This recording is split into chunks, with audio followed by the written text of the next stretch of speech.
Good evening, guys. I'm Lisa Lorraine Johnson. I stand here to present my interpersonal plan assignment to you guys. Today is the 29th of June, and I wanted to just further introduce what this plan is about.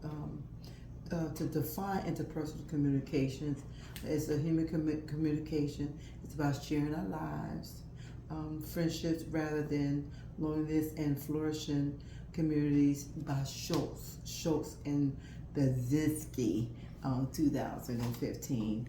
Also, great interpersonal communication begins and ends with gratitude, also by Schultz and Bazinski in 2015.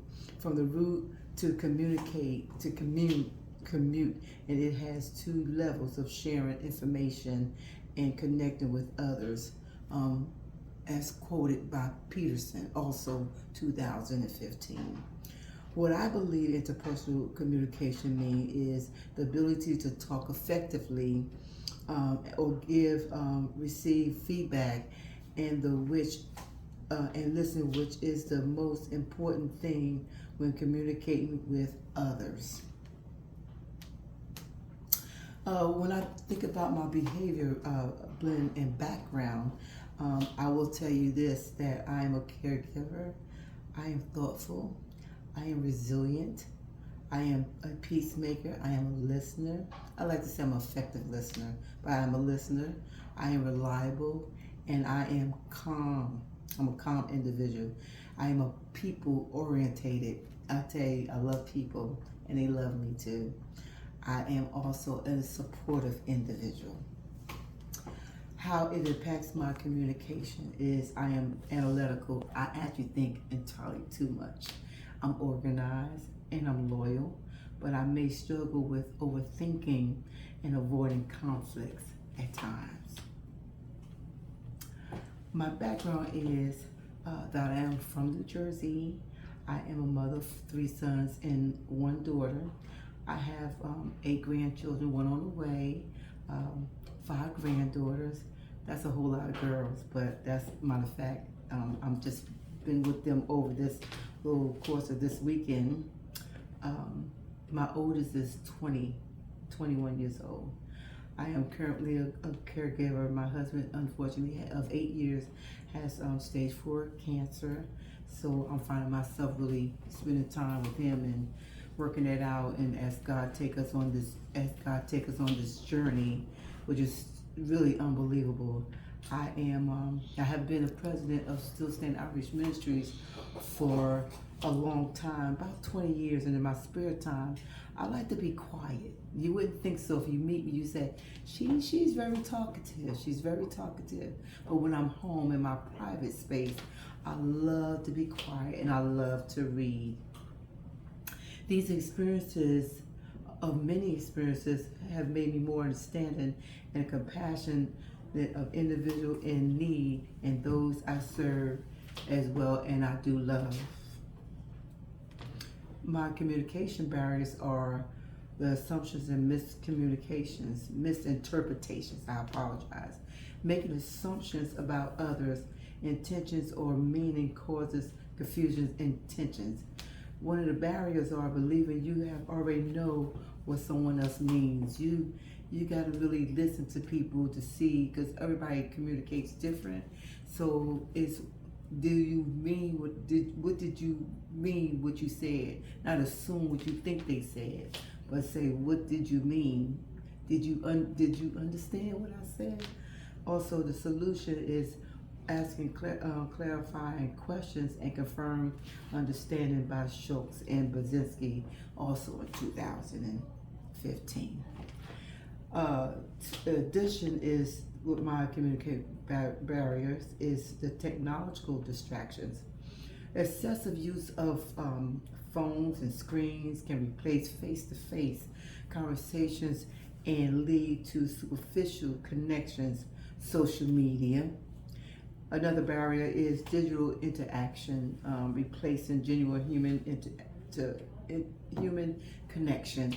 I said that's such a big thing. Social media has actually just taken that away from reaching out and touch someone. Another solution is to prioritize in-person communication when possible and be fully present, also cited by Schultz and Brzezinski, also in 2015. Communication barrier again, when we talk about the flat brain syndrome.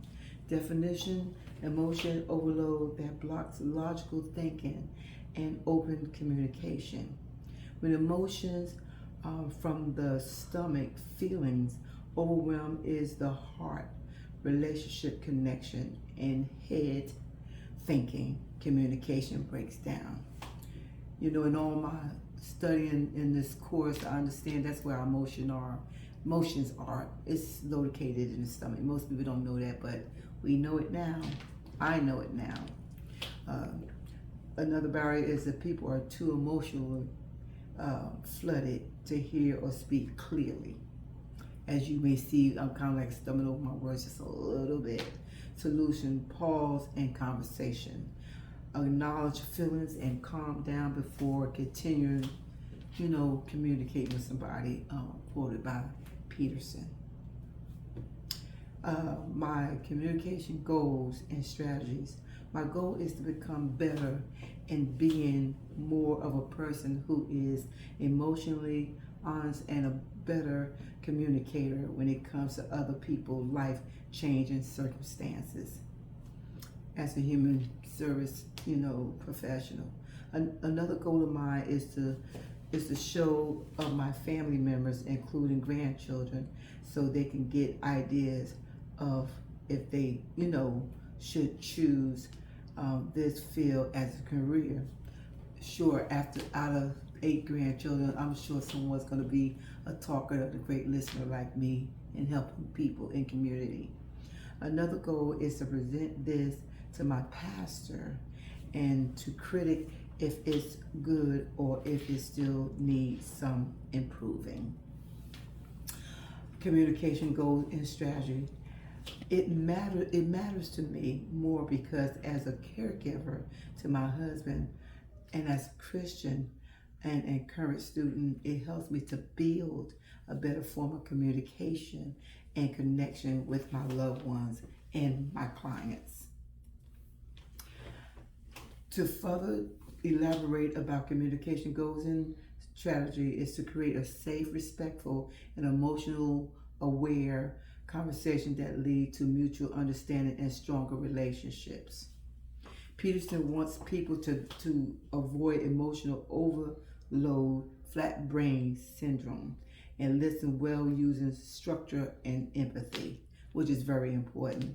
Schultz and Brzezinski wants communication to build community grounded in virtues like forgiveness, humility, and gratitude.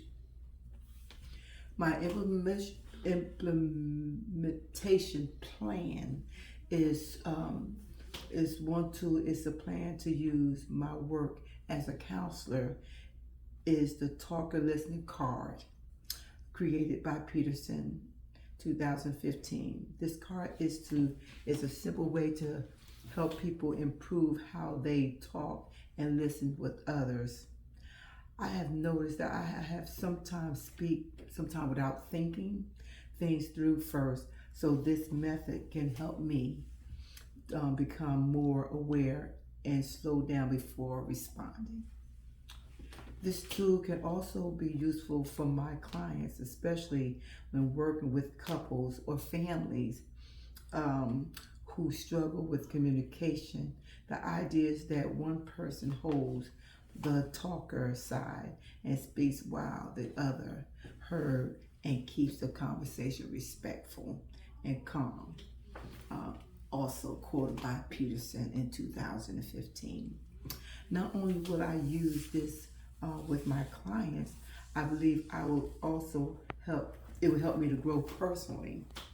It serves as a reminder to pause, listen carefully, and to make space for others to share their thoughts.